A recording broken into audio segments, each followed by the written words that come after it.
Good morning, good evening, good afternoon, whatever it is for you. Welcome back to another Division 2 video. My name is Prime and today we're gonna talk about the next title update 18.3 that is planned for next Tuesday.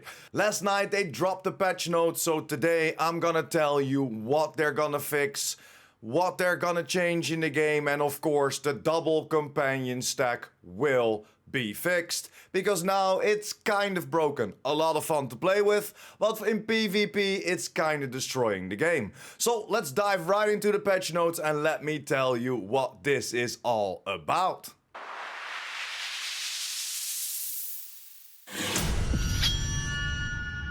So let's dive right into the TU18.3 patch notes, starting with the Descent. Reduce the damage Nemesis deals in solo mode by 10%, and I think a lot of y'all are gonna enjoy it. I know that a lot of people within the community still haven't defeated the Nemesis yet, but then get 2 or 3 tapped by the Nemesis, so I think a lot of y'all are gonna enjoy it. The Nemesis is gonna be nerfed by 10%. Then over to fix the issue with the missing Descent project, fix the issue with the weekly Descent project listing the Descent loop rewards. And this is a very nice quality of life change, because I got a lot of questions on my streams. Why didn't I get that reward? Why is my reconstructed cache not here? Because it's very, very confusing. All the other projects reads what you exactly get when you finish that project, except for the Descent project that just shows the things that you can get within the Descent game mode. So I'm glad that they're fixing this, and this will be live next Tuesday. Then fix the issue where the missing floor at the Nemesis arena could cause the player to fall under the map. Luckily, I never have noticed this before, but let me know in the comments down below. Did this happen to you? And did you have to start the whole Nemesis fight again? Or what happens when you fall through the floor? Of course, you probably get kicked out, or you probably, need to start the game again. So that would have sucked. I'm glad I've never saw this before. Then, global directives no longer grant bonus XP in the Descent.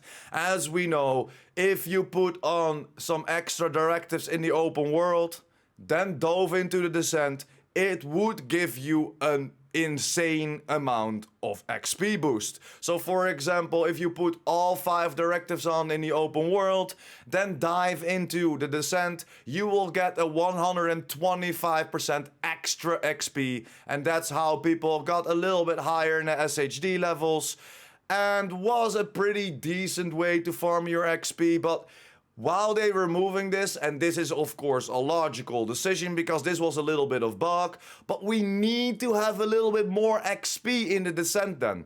Because in my opinion, it was almost only worth it when you chose to go for extra directives in the open world and then dive into the Descent, because the normal Descent doesn't really give you that much of XP values, especially for the time that you are in the Descent itself.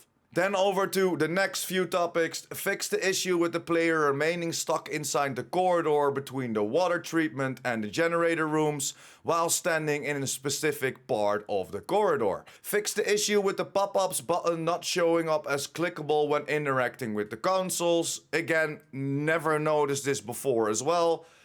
And then the last one for the Descent is fix the issue that allow players to reset the boss area in order to acquire multiple exotic talents and stat buffs in one loop on the DARPA map.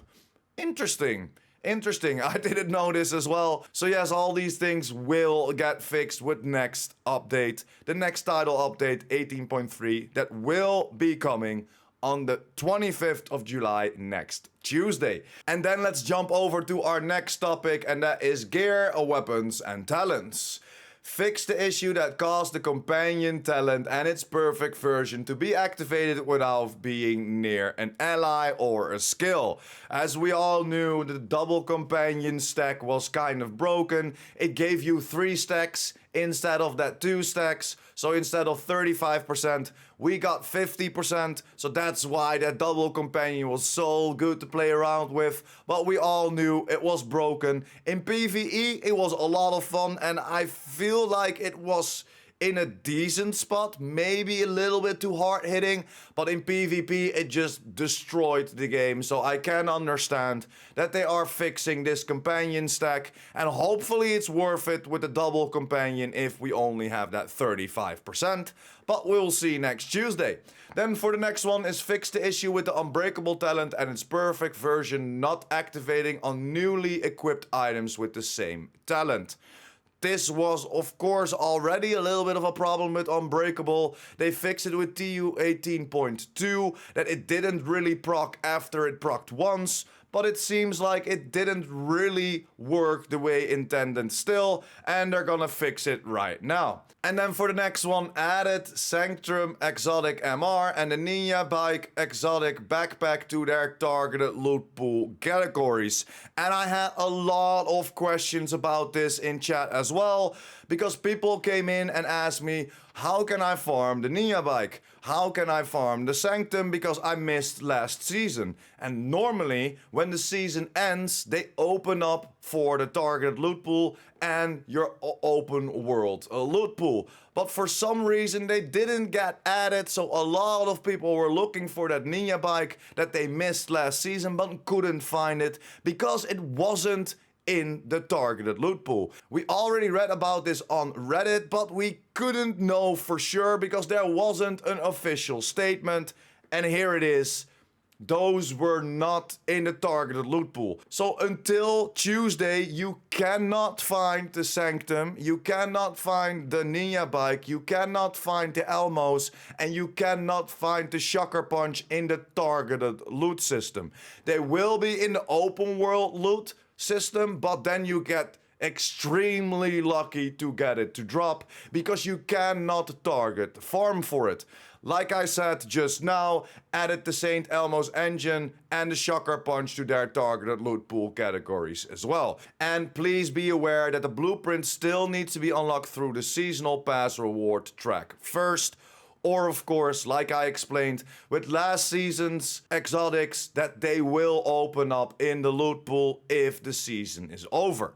Then jumping over to some quality of life fixes from the UI, the raids and some other changes. Starting with the UI, temporarily remove the grand step to perform the functionality update.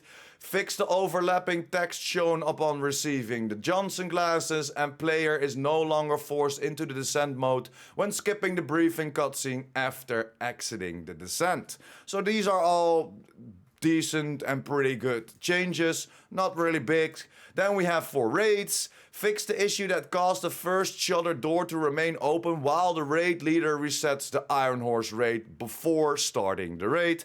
And I think this was a very annoying thing for everybody that of course helps out the community, is there trying to reset the raid with new people in there, and then the door remained open. Then for the last few changes, those are on the category other changes. Added multiple localization fixes, removed the to-do gear from the game, adjusted the FX for Take My Money emote, fixes the issue with the infinite enemy spawn in the final beat of the medical camp attack side mission, fixed the audio issues affecting the settlement specifics music, and fixed the issue with the agents getting stuck walking over the garden bed prop in the castle settlement. And these are all the changes coming to next Tuesday. I'm very happy with most of the changes, especially the double companion, of course. I like it in PvE, but in PvP it just destroyed the game. It's nice that the old exotics and the exotics from this season, if you have the blueprints, will be added to the targeted loot pool, so we can now finally farm for it, or you can help your friends farm for it if they didn't get to the max level of the season yet. So I think that is a great update. And of course we have some other great changes as well. They attacking the unbreakable fixes and a lot more other things. So let me know in the comments down below what you think about these changes. Next Tuesday it will happen, and then we will see the update TU18.3, and I'm happy that they are communicated this already instead of Monday night or Tuesday right before the update goes live. But that's it for me. Let me know in the comments down below what you like about this. Are you liking that they are nerfing the double companion? And what changes would you like to see more in the future? Let me know in the comments down below, but that's pretty much it for today. Thank you very much if you stick to the end. You are a freaking legend if you're still here. If you liked the video or helped you out in any way or form, make sure to like the video. And of course, if you want to be updated about the Division 2 and the Division universe, make sure to hit that subscribe button as well. And I will see you in the next video. PurePrime out.